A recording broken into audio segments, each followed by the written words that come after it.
hi ho, it's off to work we go. You got to be careful saying hi ho in Vegas. You get a lot of women turning around saying hi. You get a lot of hoes that say hi. This is Good Sports. I'm Rick Rosen. This is Mark Anthony, and you are listening to Good Sports. What's happening, buddy? Oh, just the usual end of summer blues, it's some sports are ending, some are starting. It's just that lull. There's nothing to get excited about right now. Yeah. Nobody's going to jail. Nobody's, nobody's taking the air out of tires. It's just. Well, for NASCAR, speaking of air in this is the last race coming up the cut, and down to they're going to bottom 4 and then move on to 16. Tony Stewart is retired. I don't know how that will affect Stewart-Haas Racing. Kevin Harvick, obviously one of the beneficiaries of that. Clint Bowyer going to replace Tony Stewart in the seat of the number 14, but Clint's got a year to twiddle his thumbs because Tony tour. So Michael Waltrip is closing up shop, and that may be an announcer for a year until Tony Stewart in the 14 ride, but Bowyer's going to be his replacement, and a very adequate replacement. Clint Bowyer's a pretty good guy from Emporia, Kansas, and one of those nice guys that you can say, hey, Clint, and he says, hey, how's it going? And I think one of those guys you could have a beer with and be okay sitting next to him in a bar. So the cut down to 12, there still are only 5 or 6 legitimate contenders, 4 of them being the racers for Joe Gibbs Racing, Matt Kenseth, Kyle Busch, Denny Hamlin, and who's the 4th one in that group, man? Carl Edwards. I got you. You flunked. It's all right. Speaking of racing, Las Vegas Motor Speedway Saturday. Craftsman Truck Series comes back to Las Vegas. Yeah. This week, not last week. This week. That's right. And that's the day we have an 8 o'clock photo meeting. 8 a.m. photo meeting. 8 a.m. photo meeting. For a 7. Yeah. So I'm certain there's 11 hours worth of things we can take pictures of out there. But by the way, if we get a bit tired and want to sit and do something other sporting wise, we're going to be out at the International School. Mark, you and I are going to broadcast the Vegas Lions, and they have a football game scheduled Saturday at 2 p.m. And folks, it's a great brand of football here in Las Vegas, and if you'd like to go see it, tickets are available. Buy them on site. You don't have to. You can go early. Go to thevegaslions.com. I believe that's the website, and they'll sell you some tickets. But so we're going to be the voice of the Lions. So practice your roar. Yeah. The link for that will be on our website as well, goodsportsmedia.com. So they'll be able to hook in through us if they can't find it otherwise. Oh. So they'll be able to listen. They can hear your beautiful voice do the play-by-play and watch it wherever it is they may be on a Saturday afternoon. That should cover about 5 minutes of listeners. Yeah. And it might be you and me in an echo. Yeah, you're right, Mark. It is an odd time sports-wise. There's lots of things. We're getting ready for the baseball playoffs, but it's almost like knowing the horses that are running in the Kentucky Derby. Okay, we know most everybody who's going to be in, but they're not in it now. Some of them, some of the teams have clinched, and they have 40 men on their roster because they bring up the youngsters in September, and so they're giving some of them. This is a great time. Is this guy going to be with us next year? Should we use him for trade bait, or should we tell him to find another occupation? So. Baseball's at this is a very strange part of the season. There's so many games in the season, and some of the playoff teams have 7 and 8 game leads, and so they've already clinched, and so they have nothing really to play for. Home field advantage, at least for the World Series, is given away, awarded to the team who plays for the league that won the All-Star game, which is a beauty contest. I mean, it makes no sense to me, but. Anyway, that's how they've done it, and some teams are positioning themselves just to simply get into the playoffs. But baseball playoffs are right around the corner, and will stretch into November. Reggie Jackson was Mr. October. Santa Claus is Mr. December. some kind of turkey's got to figure in there as Mr. November. I guess every 4 years we have elections, or so whatever it is. It just doesn't seem right to be playing baseball in November. They start. Keep in mind that the catchers and the pitchers go to camp in the middle of February. So there's not a whole lot of time off in baseball between seasons, as I guess and most other sports. Football goes year round, and now they're having the controversy. Everybody's getting hurt. These things tend to run in as I've ever been a witness to, Mark. A lot of people are going down with it. And Roethlisberger not going to play for the Steelers tonight. Deshaun Jackson, some big names have already gone down, or at least been tweaked with injuries. And you've got some older stars in the league who are more prone to injuries. Adrian Peterson comes to mind. This is a guy who's one of the greatest running backs to ever play the game of football. But he's had both knees torn up. He's older now, and he's playing in a young man's sport, and it's like tap dancing in a minefield as far as I'm concerned, with at least his ability to walk normally for the rest of his life. But Adrian Peterson is on track right now to have a very, very good season. I think it extrapolates out to over 1,800 yards season if he stays on this pace. I am not a big optimist that he'll be able to stay healthy for the season. And again, these things tend to come in bunches. So, you've got free agency has done some of that, Mark. Guys used to be able to play on an offensive line 5 or 6 years in a row, and they had that continuity, and they knew how each other would play. And now with free agency, man, a team wins the Super Bowl or makes a run deep into the playoffs, and people start bailing to get the money somewhere else. Mm-hmm. So it's a kind of a strange thing. And now, of course, Hurricane Joaquin is going to screw with the entire schedule on the East Coast, at least this weekend, and that can have some ramifications. If teams get rained out, if they get hurricaned out of a game, they're going to reschedule those games during somebody's bye week that they'd planned on. Okay, we have a bye week before the New England game. Okay, that gives us 2 weeks to prepare for New England. Now, we're going to play a football game during our bye week, and our bye week is right now, and we play Tampa Bay next week. And who gives a damn? We can beat Tampa Bay without any practice, Right. So it's going to have some repercussions, I think. And it again. We play a sport outdoors, and so you're subject to the whims of Mother Nature. And Mother Nature said, "Well, let's see how it's one thing playing in snow.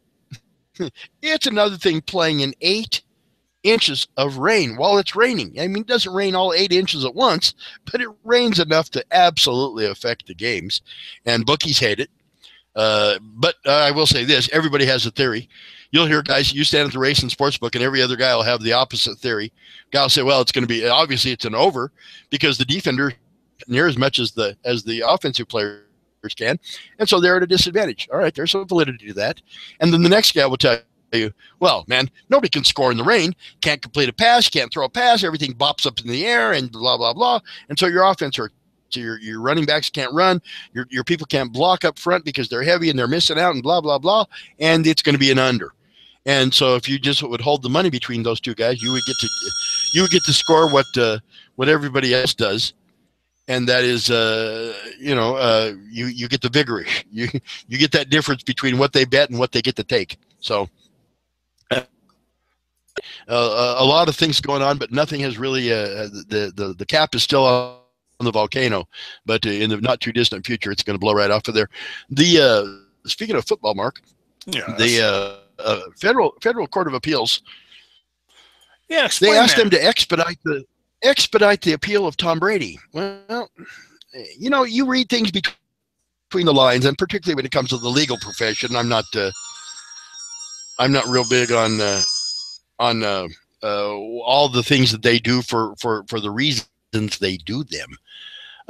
But they said that they will expedite it by hearing it in the first week of February. Well, amazingly enough, the Super Bowl is played the first week of February, if I'm not mistaken. It's somewhere in that first 10 days of February. And so Brady obviously will not serve any punishment this year, if at all. I don't think the appeal is going to win. So I don't think he'll ever serve a punishment. But if he does, it's not going to be this year. And so that takes the weight off of a lot of shoulders there. Okay, we don't have to worry about that, and we'll worry about the first 4 games of next year sometime after February. So Brady and the Patriots, again, I think the most important guy out there is the team doctor and the training staff. And I have not changed that opinion. If you have your starters all starting, all still able to play when it comes playoff time, you're probably going to make a pretty decent run, and you have a real shot at winning the whole enchilada. If you're beat up and banged up and you got Band-Aids on hemorrhages, you got a guy that was your starting guard who's now your tackle protecting the quarterback's back. Okay, well, now you got a fish out of water, and this is a tough time to get OJT. So again, the health is such a huge concern, and the investment that the owners have and the cities have and the fans have and everybody has in these teams is predicated upon them not getting hurt. And man, they play a tough game and they get hurt. We love the Pro Bull Riders and everything. Do you know any of them that don't limp? Especially when we see them at the end of the season here in Las Vegas, the World Finals. It's like the walking wounded. You think, okay, there's got to be a triage unit around here. I got all these wounded people here. Where's the triage unit? And it's the lockdown. You know who else gets beat up? But we hardly ever pay any real. We really don't show much interest in these guys, and they are tremendous, and they are a huge part of the success or failure of life itself for some of these cowboys, and that's the bullfighters. And the Dickies bullfighters do a great job. Our friend Rob Smets, the Kamikaze Kid, was the first guy to really make. They went from being clowns to being bullfighters when Rob Smets was involved, and he has since retired. He couldn't. There was nothing left to fuse in his neck, and I heard that from Rob himself, and it literally brought a tear to my eye. But you look at the guys that are going now, and now Joe Bumgarner's gone, but you got Shorty Gorham and Jesse Byrne out there and doing their thing, and it's incredible to watch the athleticism that they have in avoiding the bulls. And then, of course, there's always Flint. And explaining Flint to somebody who's never seen Flint Rasmussen perform, you're talking about the performance of a lifetime. There are some people that will, if they only see one thing, one time they've been to a pro bull riding event, they remember Flint Rasmussen. Oh, yes. And what a tremendous, and think that the guy had a near fatal heart attack, and he comes back out in the amount of energy that he uses in a performance. I lose weight watching him, and for me to lose weight, that's a big step forward. But again, this is the month, man. The Pro Bowl riders come in at the end of the month, and they'll, somebody's going to win $1 million. And I certainly, if I'm going to bet, now I'm going to put my money squarely on JB Mooney. And he's a guy that doesn't make it easy to bet on him because he takes the rankest bull that he can get on, knowing that's where you get the good score. And if JB Mooney wins another championship, because he's ridden the best. He doesn't shy away from anybody or any bull. That has to be, I think that's a huge psychological advantage for him, because they don't take the best bulls all the time. There's very few of them that are like that. And Silvano Alves is hurt and had surgery, and now he's going to have a chance to defend his title. Mark, I'm not certain that he'll be able to perform at the end of the month that we're used to from three-time world champion Silvano Alves. The only other three-time world champion than Adriano Moraes, who injuries more than anything stopped Adriano from going on, the back and the whole shooting match. So injuries are part of damn near every sport. It's amazing. I mean, you think about it in basketball. You look at Kobe, one of the greatest players to ever strap on sneakers, walk on a basketball court. Now he's down to that 1 year. Is this going to be his last year, or is next year going to be his last year? And you just don't know. But I mean, Kobe has certainly had some health issues, and I don't see the same thing that caused those health issues in the past has not changed. His body certainly isn't better than it was before he started having all the injuries. And I think one injury tends to lead to another and another. I'm just watching Adrian Peterson on SportsCenter, And there's another guy who, if he stays healthy, he's, man, he might threaten damn near any rushing record that there is. But that's a big if he stays healthy at 30-something years old. That's old for a running back. You look at those 16, 17-year-old girls on the gymnastics team, they're the grandmas of the deal. And if they could have 10 and 12-year-olds on there, I mean, they absolutely legislated them out of the deal. They would be there instead of the Ulsters. It's just something that happens. And so your Minnesota Vikings, I'll tell you what, and they've have surprised some people. They are playing the Broncos, so it's going to be interesting to see how that works out, because the Broncos tend to get right after. Team doctor, nobody knows their names, but I'll tell you what, I think we can have the best team doctor in football, or we can have the best quarterback, or the best wide receiver, or the best defensive back. You'd say, I'll take the doctor. I think smart money is give me the guy that can keep our guys out there on the field, And some guys, the other team sends their training staff out when they get hurt. We keep that guy in the game. He ain't worth a damn. By the way, my Raiders, your Raiders.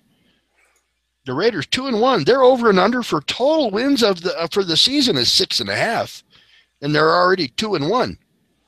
And we're not even a fourth of the way through the season. And so the Raiders are looking good for the over players there, us loyal fans who believe that the Raiders can.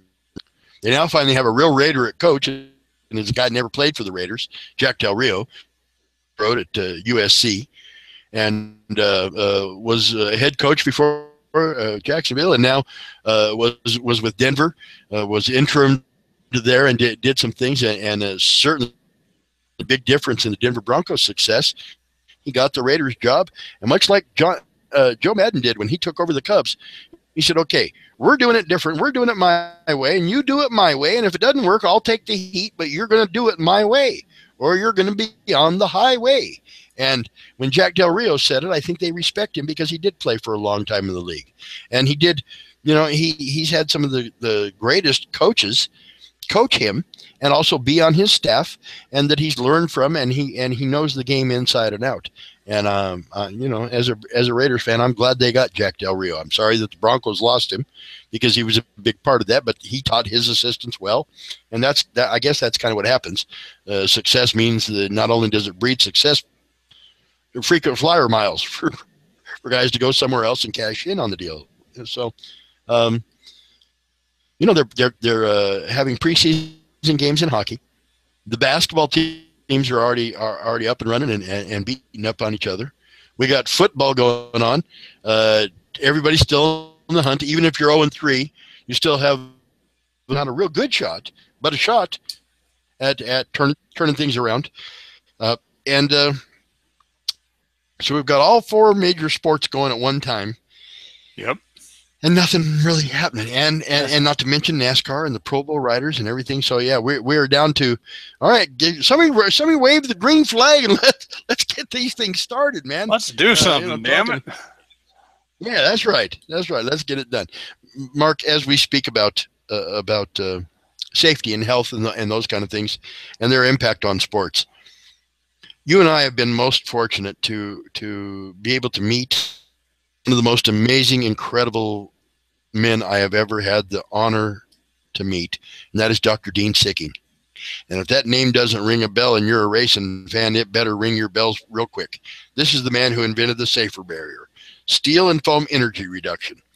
And it's one of the most brilliant, simple things I think I've ever seen. There's not a lot of moving parts in it, and it does exactly as advertised. It eliminates 75 to 80% of the force that back to the person who happens to be in the car that hits it. And if you don't believe it, ask Kyle Busch or ask Jeff Gordon when he hit the open spot here in Vegas, and it was an unprotected wall. And Busch broke both of his legs, one foot and one leg. Jeff Gordon broke something in his back, hitting an unprotected, an unsafer barrier-covered wall. Now with Dr. Sicking, the amazing number of things that he is able to see in that mind, put on paper, and know that they'll work, and listening to him and talking to him, and it is just one of the most incredible things I know for me, Mark, and I'm pretty sure it was for you too. And what he's working on now, I believe, we shake up the world of sports, Mark. Yeah. And we're not at liberty to say exactly what it is, but I will tell you, it's going to do for the human body what it has done for the automobile body, and that's not hurt it quite as bad, because when it absorbs 75 to 80% of the trauma of the energy on impact, I think it's going to be huge. And I consider it very fortunate, Mark, to have a relationship with Dr. Sicking and to work with him, and just talking to him. I never come away from there that I don't shake my head and say, wow. Wow. Yeah. That was really cool. So. Well, he's just one of those guys. He's, he's always just kind of looking at things going, I can fix that. I can fix that. Yeah. Okay. So yeah. That's exactly it. And it doesn't take ruler and all the kind of different machinations and all that. He sees it and he says, this is all we need to do that. And so, yeah, I'm with you. It was amazing, Mark. To me, just to watch the guy that did the airport, and we went to the bus stops with him. Just to watch him, you could see the wheels turning. As he was walking and he was talking to us quietly, and making some observations or whatever. You could see you see the wheels turning in that head about this is what we're able to do, and this is, and when he walked past me and said we would have saved them all. And we're talking about an intersection that claimed 4 lives at a bus stop. Impaired driver, a horrific wreck. It not only killed the 4 people there, I think it injured 6 or 7 others, Mark. Some lost limbs and those kind of things. And as Dr. Sicking walked past us, and as he was measuring things, and when he looked at us and said, we would have saved them all. I mean, how the weight of that is enormous, Mark. And I think we are on the cusp. We are on the cusp of doing something really, really good. And I am so thankful to God for making the association and putting us all together. I think we have a very strong team, and I'm very, very happy about Vegas Bets. And certainly, we could not do it without Dr. Sicking. So, all right. I shut up at the wrong time. Are we going to take a break here? Well, is there anything more to talk about? Not really, Mark. I think this is again. I think it's a little bit of a short story, simply because we've been so busy and we're preparing to do the game this Saturday. Once again, the International School up in Henderson on what is it, Mark? Shady Lady Lane or something like that. Yeah, it's off of. You got the directions, and you'll put that up on our site. I will have the directions up. These directions. Okay. And Hurricane Joaquin gonna mess with the sports schedule this weekend. It's gonna affect East Coast. Tremendous amount of rain. It's already having some people rearrange their schedules to try to beat the rain. There's a home game scheduled at the University of Maryland. That's probably gonna, if they wait till the afternoon, they're gonna be it's gonna be a swim meet rather than a football game. So, all right, buddy. I guess that's about it. We do want to give a shout out to our friends at MMAJunkie.com, Gorgeous George and Goes, and always big supporters of us. I had an opportunity to see them this morning at work, and man, what they've done to that studio there, Mark, looks a little different than when you and I were there, huh? It's a remake. Yeah. Holy cow! Yeah, it looks like a real studio. Guys are in there. MMAJunkie.com, USA Today is one of the sponsors, and also Sirius Radio. You can hear them on there, but we do want to give them a shout out. And once folks, we don't expect you to listen to us 24 hours a day, and we do expect that we have some things in common. So if you've never listened to MMA Junkie, if you're an MMA fan, that's the place you need to go. George's walking encyclopedia, and his little brother Goes is certifiably crazy. And you must know, Mark, that when I think somebody's crazy, by your scale, they're crazy. Yeah, that's all you need to know. If Rick thinks you're crazy, you're right there. So man, it goes by so quickly, Mark. Another week, we will be out at the Speedway for the Craftsman Truck Series race, Las Vegas Motor Speedway. 702-644-4444. Tickets are available, and they're doing some amazing things out there for the new fan zone. And up in Turn 4, they're putting some new luxury boxes, and they're improving things every time you turn around. Somebody's doing something better for the sports world here in Las Vegas, and that includes us. One of the things we didn't mention, Mark, was we're going to hear in the very near future about an NHL franchise for Las Vegas. Yep. My thoughts on that, Mark, are if they were going to do it, I think they would have already pulled the trigger. I don't know what's holding it up, but I don't think we've got the entirety of the story there, and I don't know what it is. But obviously, James Foley has the money, and they've got the arena, and they've got the backing of all the powers that be, and still no awarding of a franchise. So I don't know how that's going to shake out, but we'll try to do the research and get back with you on that. So is that about it for you, bud? That's it for me, buddy. Words of wisdom. All right. Well, come out to the football game. Check us out. Come out to the Speedway and tell Mark and I hello. We'll be out there on the fence line. If they would let me shoot from the middle of the track, I would. But one of my favorite doctors in the whole world had my hole closed up down in Turn 4, so I don't get the close-ups that I used to. But I guess it was for my own good. Yes. So, all right, man. I guess that's it. We're going to wrap it up here. Thank you all for listening, and once again, we will be back with you next week, probably on Thursday.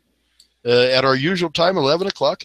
Until then, stay tuned, and we will do all kinds of good things. I think there's so much that we're looking forward to doing in the not too distant future here on Good Sports, Mark, and I appreciate it too. So, for all of us here at Good Sports, I'm Rick Rosen. For Mark Anthony, please stay safe. Good night, and we'll talk to you again right here on Good Sports. Good night. Good night.